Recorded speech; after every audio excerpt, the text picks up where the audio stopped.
What's up, everybody? Welcome back to another episode of the Burd Files podcast. Today, I have Lucy for the fifth part of the senior segment where I talk to seniors about their high school experience and overall life experiences thus far. And with that, I'm just going to give it off to Lucy for a short introduction. Yeah, I'm Lucy. I just graduated high school, went to Found Valley for 4 years, and I'll be going to Parsons School of Design next year.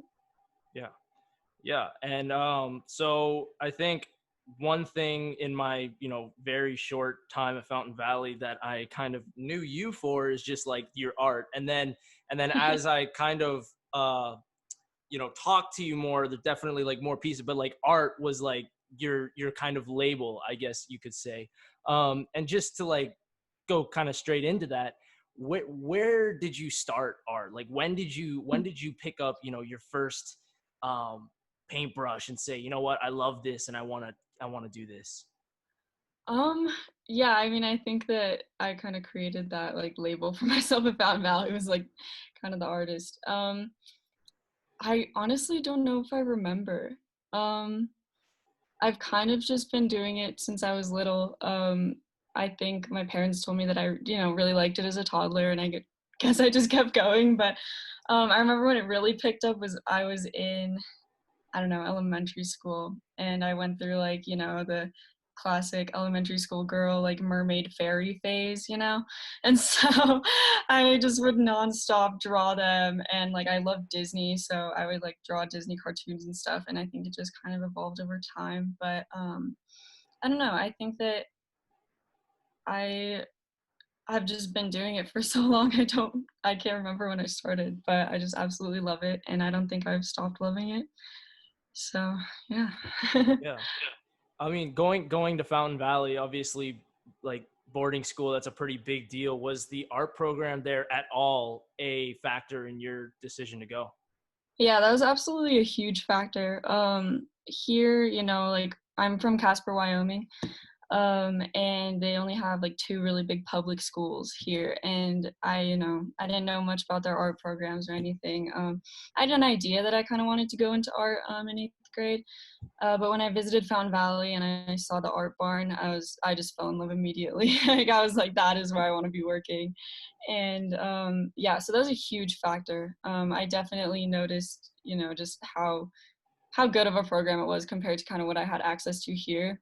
Mm-hmm. So that was definitely one of the major factors, along with just like the rigorous academics and kind of some of the after school activities. But yeah. Yeah. Yeah. And so, I mean, I've seen some of the work that you've done, like as of like this year, and it's a lot more than Disney characters.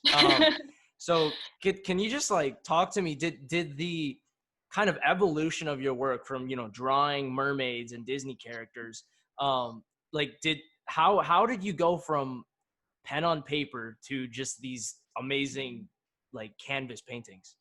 Well, thank you. I appreciate that. I think I think in fourth grade I bought my first set of acrylic paints. And that was like the first time I kind of wanted to like try branching out from drawing and stuff. Um, I have it in my closet, I think. But it was this like horrendous looking fairy that I painted with acrylic paints, and I just kind of found a love for using paints versus like pencils and stuff. That's another thing is like that's definitely my preferred medium. I don't know. I like I'm an artist, but I kind of hate drawing. Like, I don't know. That's not probably very good, but I don't know. I just like really fell in love with painting, and I really fell in love with the colors. And I think going to Found Valley, I just started to mature my practice a little bit more. I mean, in middle school, I kind of did as well, but Found Valley was when it kind of really started, and I kind of like thought like, oh, this is definitely something that I want to, develop into maybe possibly a career. And so um, I just kind of hit the ground running, just experimenting with different things. Miss Green, my art teacher, helped me a lot with that, just kind of trying to get me out of my box a little bit. and I spent the summers like doing drawing classes at the local college here in Casper. I went on I went to a pre-college program in Chicago, at the School of the Art Institute of Chicago last summer, for like 2 weeks, and it was just this like super intense 2-week course of I kind of experimented more with like 3D materials and installations and stuff there. And so it's just kind of, the more I've been doing it, the more I realize kind of what I have yet to learn, and it makes me want to learn more. But it's been kind of just like a big journey trying to develop my work into more of like a mature, I don't know, just like style. I don't think I have a style. I think that was like hard for me. I've kind of always tried to develop a style, um, but I just kind of, I don't know, like you see people like Charlotte Klein. I know you've seen her like really beautiful line work and like her cartoons, and like, Mhm. she has a very specific style, but I don't think I do. But nevertheless, it's more, to me it's a lot about like using art as more of a form of like academic exploration, kind of looking into different topics that you're interested in, and also social exploration is like huge. um, so this year my portfolio concentration was about memory, and kind of I did a piece, like a few pieces just on like um, my own like just very literal pieces of my own memories as a kid. It was an autobiographical series, as well as kind of the nature of memory, and looking at it as a concept and as like a scientific idea and principle, and kind of looking into the physicalities of it. um, yeah, so it was super interesting, and I think that that's kind of what's been driving me recently, is just kind of using art as a way of exploring different academic topics like that. For you, coming up with, just your own creations from your own mind, like where do you pull that from? Like you talked about your project where you just kind of like, you put things from your head onto the paper, like memories, right? Yeah, I mean, honestly, it's probably the hardest part for me is like kind of actually trying to get an idea of what I want to do next, and kind of like envisioning that piece. A lot of the time I kind of wing it, to be honest with you. Like I start out with kind of, okay, this is generally what I want, but then you kind of just go for it. Like I just kind of experiment, kind of try to, I mean, I don't know, I just try to play with it. With that piece that we were talking about, I originally was just going to do the painting of me as a kid. But I was like, you don't really get into art school without taking some risks. So I took it off the canvas, I ripped it apart, and I wove it through this like metal grate that I just like found in the art barn.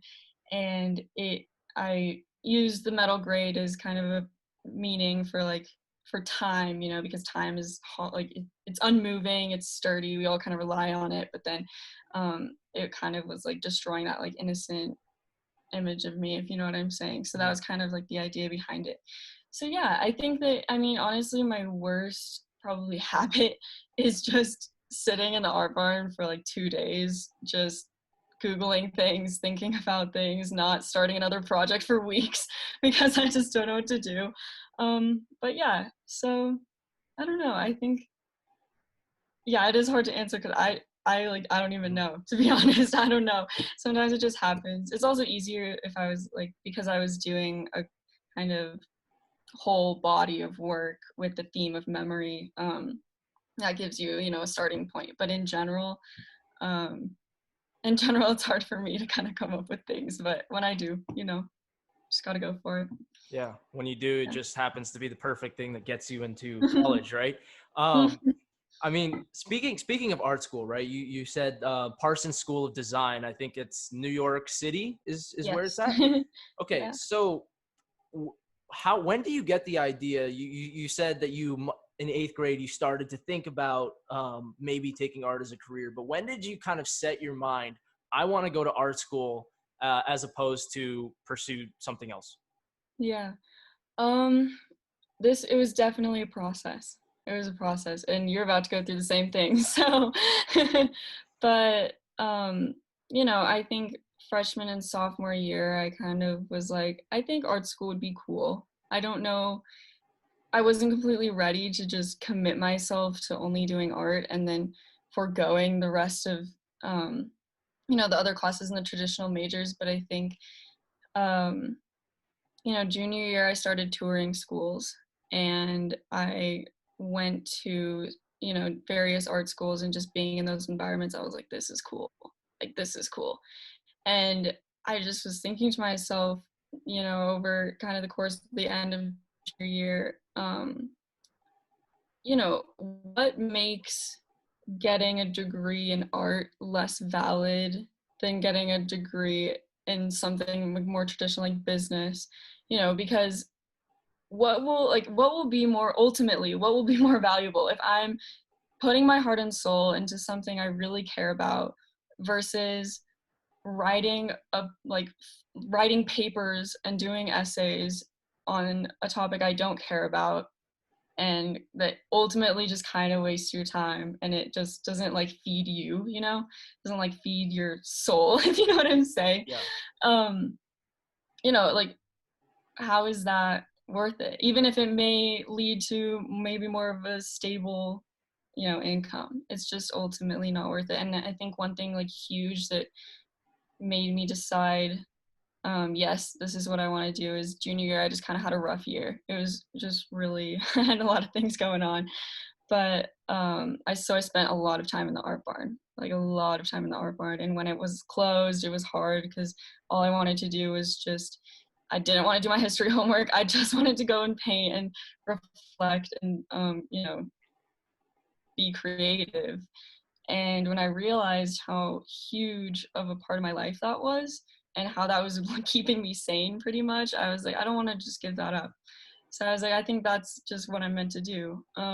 Additionally, my dad has a job that he hates. And I think that seeing him with like, you know, suffer with his job gave me a big push to kind of pursue what I'm passionate about.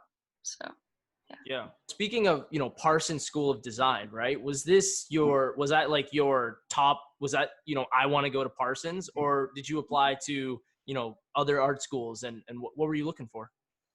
Yeah, Parsons originally was not on my radar. I had just I don't know, I'd heard things about the school, just that people are like mean or like um kind of elitist there almost, you know.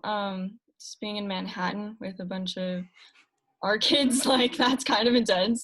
So I originally was looking at a school in Brooklyn rather than Manhattan, and Rhode Island School of Design in Providence, Rhode Island, as well as, sorry, there's a bug in my room, as well as a few others.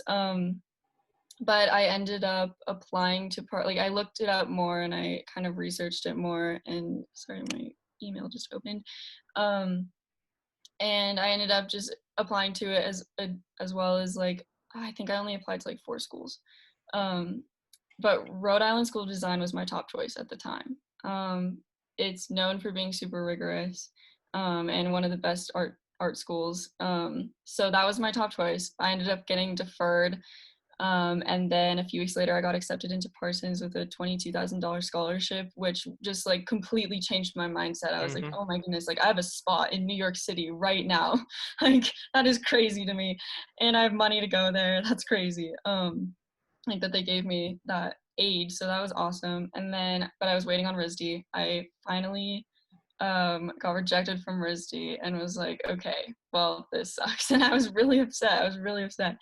But then, you know, so my second choice was Parsons, and I ended up committing.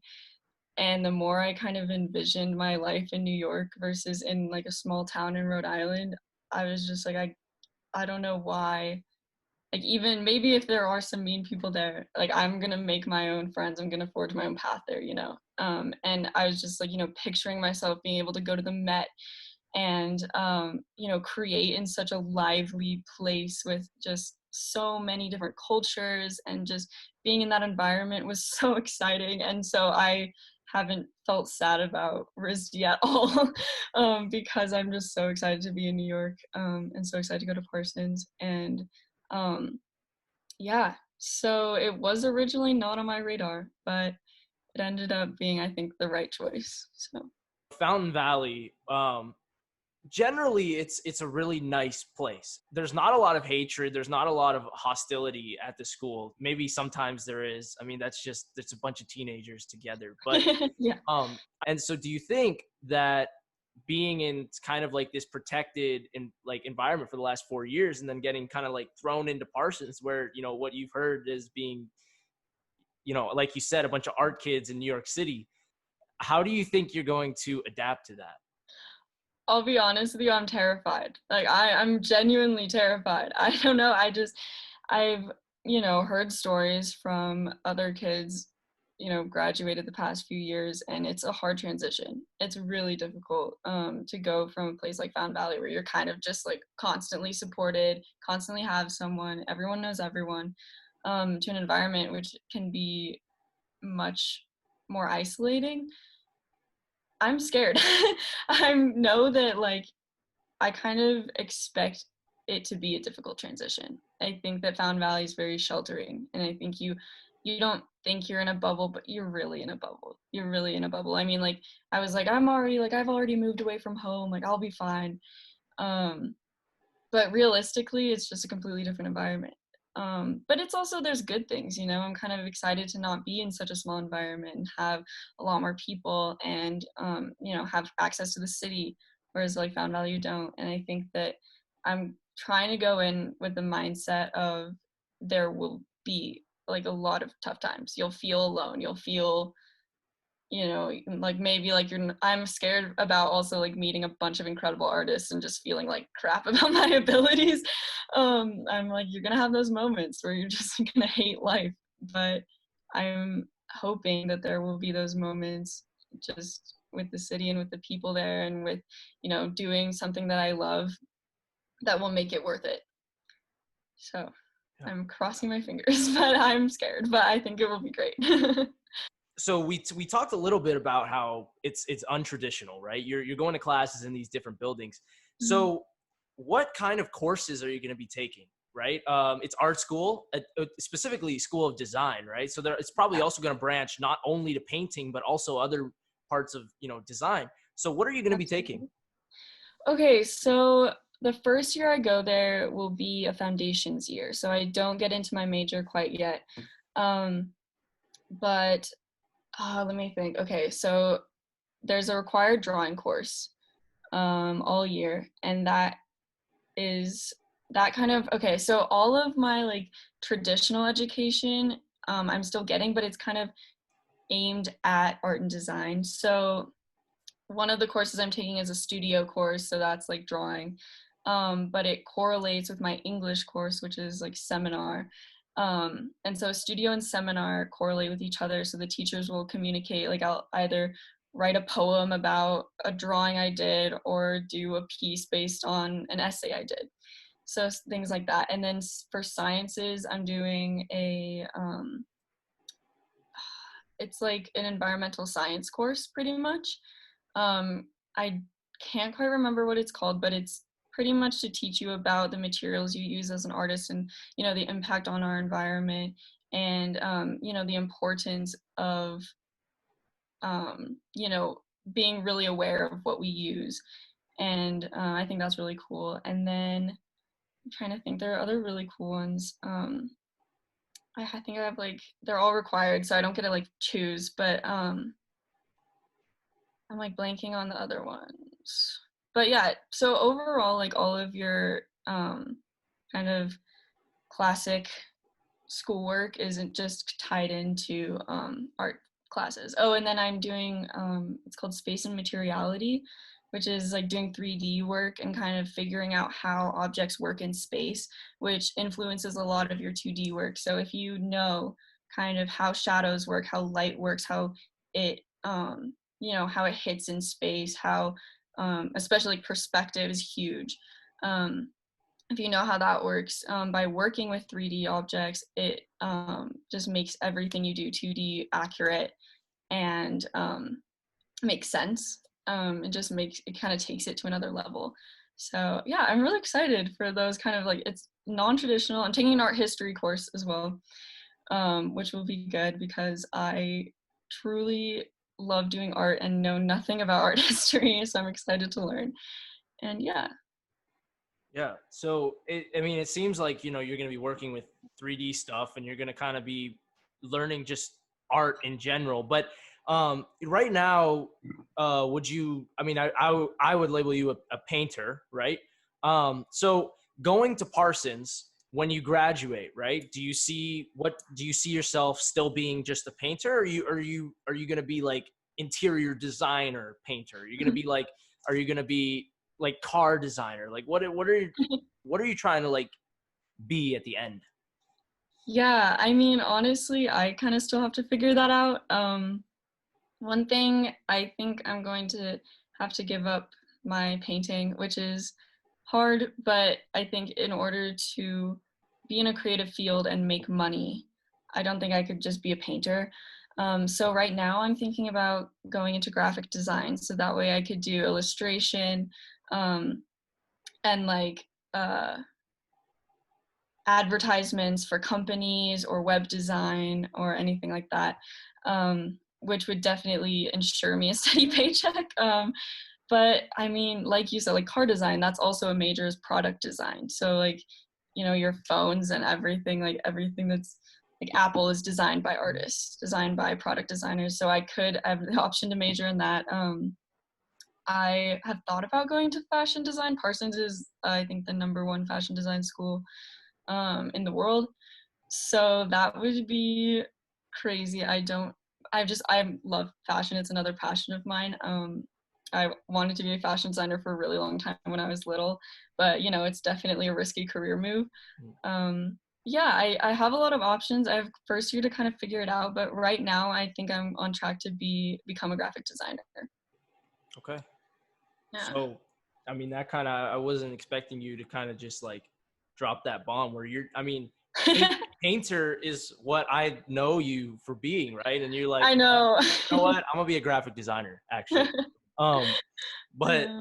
like going back to painting, right? You said you don't have your own style, but like your paintings, like they're definitely. I mean, I couldn't tell they were you if like your name wasn't on it, but like after Mm, seeing it and like seeing multiple, you can kind of put them together. Like Lucy did mm. those, right? And so, who do you kind of draw inspiration from? Are there artists, just any artist that you've looked at and said, you know what, I think I want to take some of what he's doing or she's doing and put it into what I'm doing? Yeah, I mean, I think like artists do that constantly. I think that drawing inspiration from artists that came before us is huge. Ever since um, my Renoir piece, working on that, I've definitely drawn some technique from the way he works with light and just the small details that he does is super interesting. I mean, I think it, I generally do research before a piece, just kind of, and Miss Green will also like give me recommendations of like who I should look at. I don't know if I like can give you a solid list right now. Um, but there was this one artist, and I am very conveniently blanking on his name, that inspired a lot of my like maybe like two of my pieces, where he saturates the shadows of his figures with color, and that's something that I've been experimenting with, and it's kind of like pushed me to work with more color, um, rather than just like black. And I think it gives like a really cool effect to pieces. And so I think just in general, artists draw work from each other or draw kind of inspiration, whether it be technique, um, or yeah, I don't know.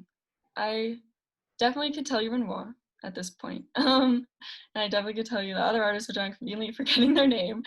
And I don't know, just it's also cool to study just kind of the purpose behind a lot of artists and kind of why they do what they do. Like if you look at Banksy, I don't know if you're familiar. No. No, he's a British street artist, and he he'll like tag a building, and that painting will be worth like millions of dollars, because he's just a really famous like protest artist. He does a lot of political pieces, and just kind of researching their purpose is really cool, and it kind of makes you rethink why you do what you do. And yeah, I've definitely been doing a lot of that lately as well. You said, what was his name? Banksy, Banksy. Banksy. Yeah. It's a Okay. super cool artist to look into. Yeah. Got you. Who has been your best like art teacher, the most motivational, and the one that has just driven you? Yeah, I'm sure you can guess it's Miss Green. She was my studio art teacher for 4 years, and we are super close. My sophomore year, I transferred into her advisory, so that was a huge part of our relationship. She helped me a ton with applying to art schools, but we just kind of, I remember freshman year, like wanting to come in and like really wanting to prove myself as an artist. You know, I was really excited about the art, and I remember just like wanting Miss Green to like me so badly. And I don't know if she did freshman year, to be honest with you. I was probably too much of a tryhard. But sophomore year, I was in her advisory, and we got to know each other really well. And we've just had such a good relationship for the past, like ever since I've been in her advisory. And she's just done so much for me. She's gone above and beyond. She'll let me just like use her office if I don't want to work in my room. She'll open the art barn for me, like you know, during like specific hours when I need to work, and just everything that she's done. She's been like she's like my cool aunt, but she also teaches me a lot of good technique and art and stuff. So we have a good relationship, good teacher / mentor relationship. Let's kill the label of painter. Let's just talk about Lucy in high school, right? Virtual graduation, that happened. So I mean, just your feelings towards that, and just whatever's going through your head about that. Yeah, it was horrible. I won't even lie. I like, it's hard because I've been at Fountain Valley for 4 years, so I watched 3 other classes walk across that stage and like have that fourth quarter together. And I mean, you didn't get to experience this. You will next year. But, you know, in fourth quarter, everything's done. You're in college, and you don't really need to try anymore. And your teachers go a little more easy on you. And I just remember seeing those classes just bond and hang out together outside of the CC with like the blue tables and chairs, and just hanging out there for hours, and being so excited for when that could be me. And like that moment was what kind of drove me. Like it was just my driving force all year. Like that's probably how I got through everything. It was really chaotic with applications and everything. It was a lot of work, and I was just like, okay, fourth quarter, you can relax, but now you need to keep going. So you have that fourth quarter, so you get into college, so you don't have to worry about it. And so to have that all just kind of ripped away was really, really hard. It was definitely a grieving process. I think we all were grieving for like that time we lost together, especially since we don't all just live in the same city. We can't just hang out in the summer like casually. And then to have graduation online was hard. I was excited to be chosen to speak. That was great. And I had a lot of fun with that. Gabe and I worked on that together, and I think that was fun. It was kind of, I would have just been a wreck if I had to give it in person. I would have just totally messed it up. But I don't know. I had my family over, and we kind of just all watched it on the TV in the basement, and it was just really sad. Honestly, it was kind of just a sad moment rather than the celebratory one I wanted. I didn't particularly like some of the speeches that were done, but I do think that they did the best kind of with what they could. But to get your diploma in a package in the mail was definitely not the kind of ending moment I was wanting for 4 years, you know? Yeah. Well, I don't know, but I can feel for you. I'm glad that you won't know. That's good.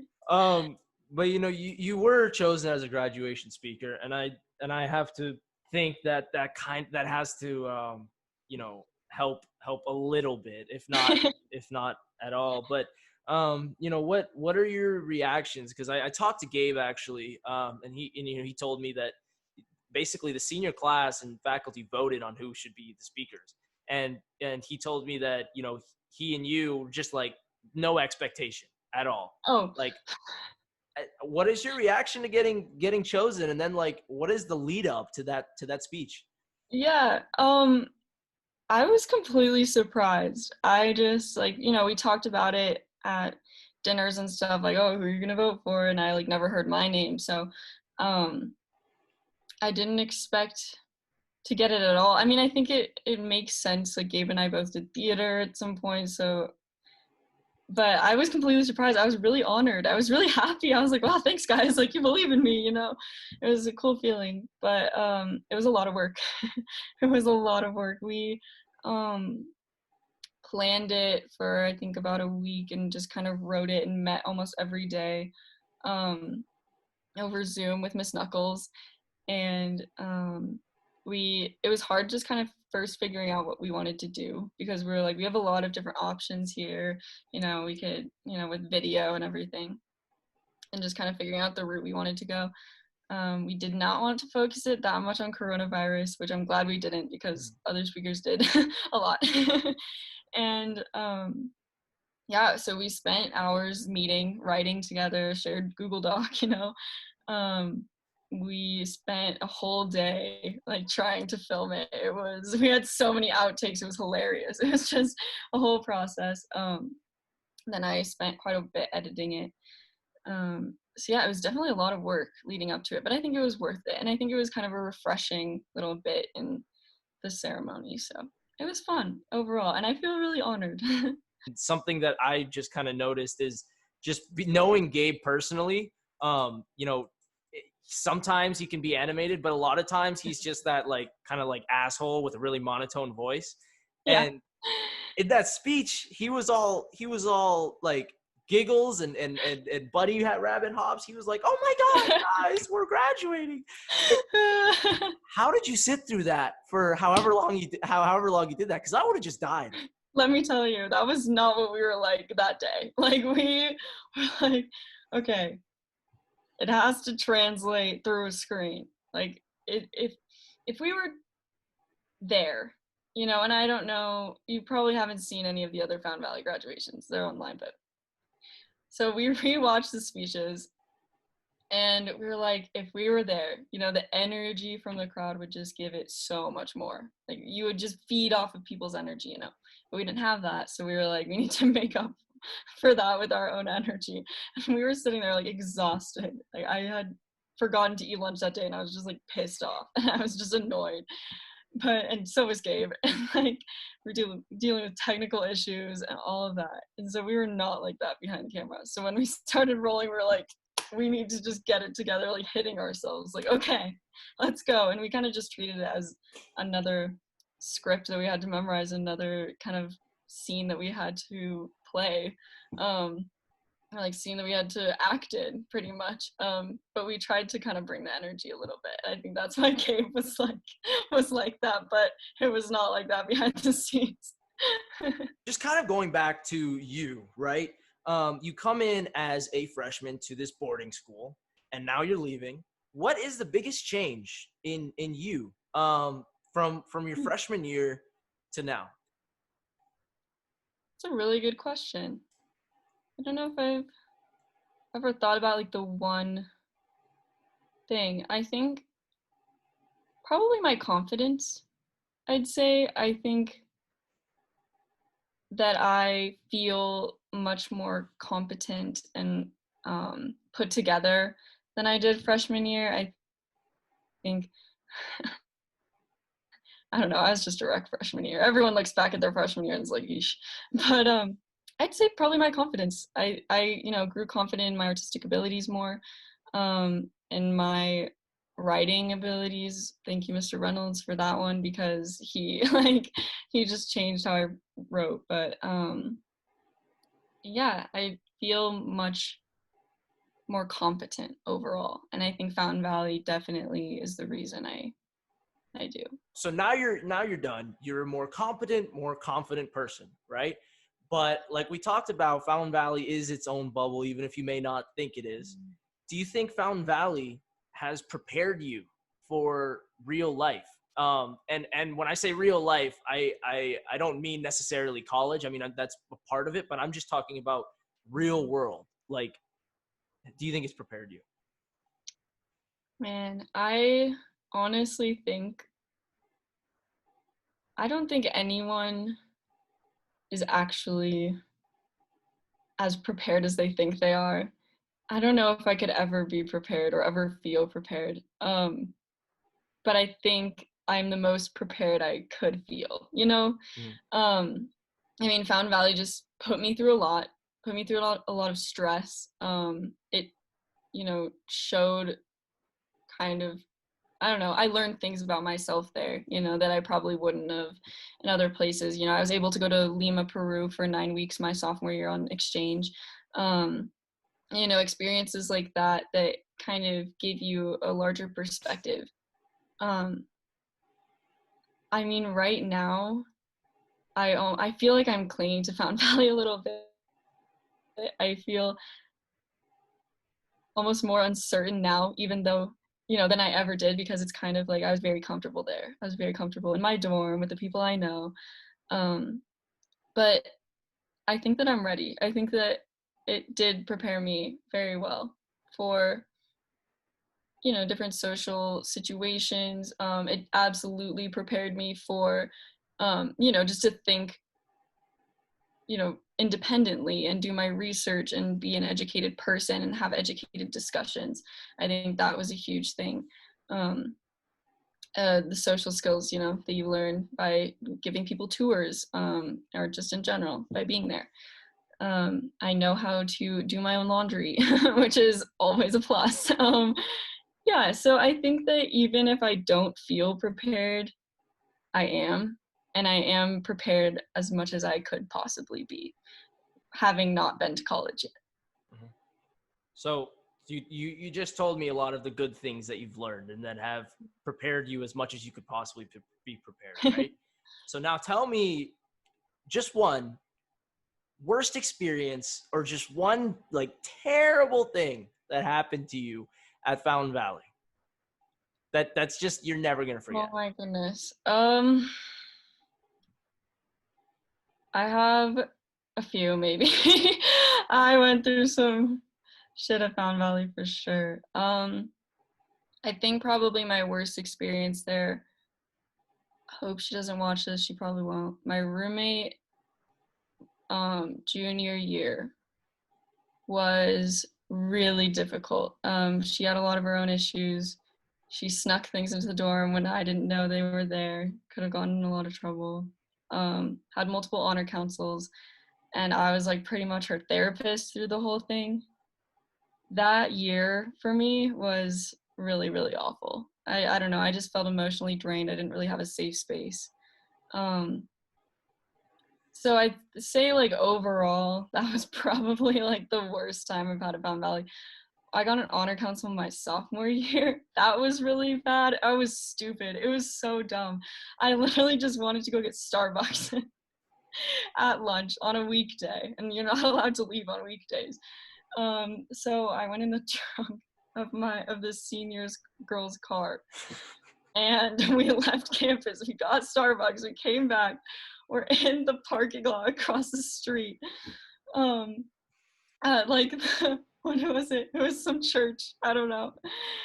And we're getting back in the trunk to sneak past security. And these ladies see us and they like alert the authorities. They call the cops on us. And needless to say, I got in a lot of trouble. It was me and a friend in this other girl's car. It was a total shit show. It was so stupid. And just like, that definitely was hard to have to call my parents and tell them that I really messed up and had to go through that honor council was really traumatizing for me as a sophomore. But I just like learned from that on. I was like, just don't be dumb. Just don't be stupid. Like that I can laugh about for sure. going back to the worst moment, right? I want to reciprocate to that's probably not the right word. The best moment, and this could be anything, just a moment that you're not going to forget, that will stick with you forever. Your best moment at Fountain Valley. Oh man. Could be two or three. I mean, I mean, the first thing that comes to mind was my exchange. Sophomore year, third quarter, a girl from Lima, Peru, came and like stayed on campus, and we became friends, and she was my partner, and I don't know, so we like became friends. And then fourth quarter, I went with her to her house, and there we became like sisters. We were so close. We would go like to school with matching lunchboxes every day. And that experience in Peru was definitely the most incredible time of not only like my Fountain Valley career, but definitely my life. Just doing those service projects, but also like being in the school and like meeting all those people, and experiencing that culture was really, really cool. So that's definitely the first thing that comes to mind. And yeah, I made friends that I still talk to today. And then I went back to visit junior year, which was awesome. And yeah, that was probably the best part of my high school career, was that opportunity to go on exchange. what did you learn from being there that you can still apply today and just in your everyday life? Yeah, I was definitely in the most privileged part of Peru. Absolutely. For the most part. For the majority of my time there, I was in Lima, which is, the biggest city in Peru. And it's huge. And like the school I went to was a British school. It was one of the top high schools in Lima. And so the kids that live there are very privileged, or that studied there are very privileged. And, the family I stayed with were definitely pretty wealthy. So I was definitely surrounded by the most privileged, probably, people in the country, like some of the most. But then they do a lot of service trips. So I did maybe 3 service trips in total to different, more rural parts of Peru, where we built schools. And there was a week where I stayed in an orphanage in the middle of the jungle, and got to know the girls staying there, which was incredible. I mean, I think I learned a lot about myself as well. I'll admit it, like it was hard for me, because during that week, their entire class, like my exchange partner's class, went on their grade trip to I don't know where it was, somewhere tropical. They were all on the beach, tanning, partying, having the time of their lives. And I was like, I have to go to the jungle. Are you kidding me? But I got there, and I met these girls, and I did this reforestation work. And I was like, this is where I was meant to be. I was definitely meant to be here to do, like, and I, I don't know if I can even explain it, but being in the poorest parts of that country, it was really heart-wrenching. And it just, oh my goodness, like I cannot believe the things I took for granted. It really just kind of slapped you in the face how much you take for granted. And then, so I think to go back from those trips to where I was staying, among, in these really nice houses, these really like wealthy families, I don't know, I was blown away by the poverty, like by the kind of gap. There's not a big middle class in Peru. It's very much the poorest of the poor, and the poor, and like the rich, and it's just, there's not a lot in between. So it's very different from America. So that was a huge kind of wake up call. And I was really, I don't know, I was happy to be able to participate in that. But yeah. Yeah. Okay. So just to kind of wind down here, what is one piece of advice that you would give to, let's say, a rising senior as well as a rising freshman? Um, to rising freshman. Oh man, I don't know. I think overall I would just say don't take any of your time at Fountain Valley for granted, even if it's the bad times, because that's when you'll learn the most, you know? So that goes both ways. For a rising senior, first of all, do your research, start in the summer. I mean, there are so many schools out there, so many, and you may not know what you want to major in. You may not know if you want to go to university or like I had to choose between like art school and traditional university, which is really difficult. And so definitely jump on that and do your research, and you'll just feel a lot less rushed into a decision that you might regret later on. That way you know what you want. For freshmen, you don't own the school, first of all. Let me just put that there. And I'd say, I mean, just be as open-minded as you can. Like, just try new things. Apply for Round Square. Definitely apply for Round Square. Try new sports because Fountain Valley gives you the opportunity to, and you'll definitely find things that you didn't know that you were interested in. And yeah, I'd say going to Fountain Valley with an open mindset is huge. Finally, if you were to give your entire high school experience a letter grade, what are you giving it? I would give myself an A minus. A minus for that honor council and a minus for yeah, but overall I'd say it was an A minus. I give it overall positive review. I appreciate you coming on. It's been a long time coming. I know I appreciate you having me, really. I'm sorry we've had to done a bit of rescheduling, but I appreciate you having me for sure. Yeah, for sure. And congratulations again on graduating. I mean, that's a big feat. Everybody kind of looks up to that moment, and good luck at Parsons, because I know there's definitely going to be some adjustments, but I have no doubt you'll make it. Yeah, thank you so much. I appreciate that. Yeah. All right. Have a good one.